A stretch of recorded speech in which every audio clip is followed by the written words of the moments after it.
mayaman na lamang takbo ng kapalaran, pero dadalhin ka niyan kung saan ka nararapat. Kapag sa'yo itinakda, wala kang dapat ikabahala, basta ipagpatuloy mo lang ang iyong pagtitiwala. Alam ng tagapaglikha kung saan tayo nararapat, alam ng tagapaglikha kung saan tayo karapat-dapat. Kaya hindi natin pwede husgahan ng tao base sa ating nakikita sa ngayon, dahil di natin alam ang takbo ng panahon. Kaya di dapat tayo manghusga sa sitwasyon nila ngayon, dahil pwede yang magbago sa takbo ng panahon. Ang dating taga-buhat sa Divisoria, ngayon isa ng taga-hatid ng balita.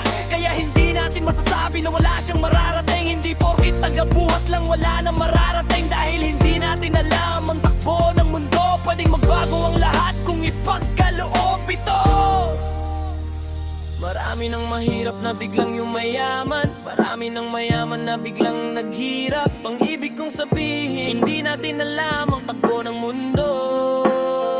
Bawat ikot nito ay mayroong pagbabago, katulad na lang sa batang ito. Hindi mo akalain na biglang magbago ang kanyang mundo. Dahil lang sa mikropono, hanggat mayroong kang talento, wala kang pinagkaiba sa mga taong edukado. Dahil sa mikropono, nakilala ka ng mga tao. Dahil sa mikropono, magbabago ang buhay mo. Dahil sa mikropono, magbabago ang kapalaran mo.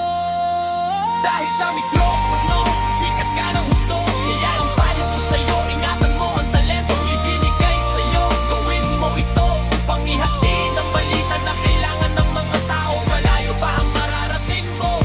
Good luck sa'yo, Christian din ang pahanga mo ako.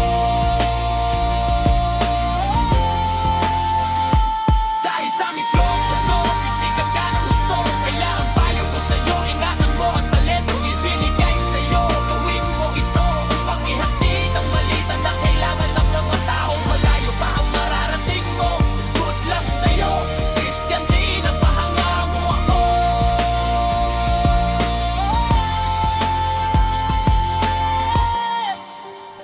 Gaano man kabigat ang iyong binubuhat, di ka nag-iisa. Sabay tayo, gagaan ang lahat. Christian T, Patrol ng Pilipino, Divisoria.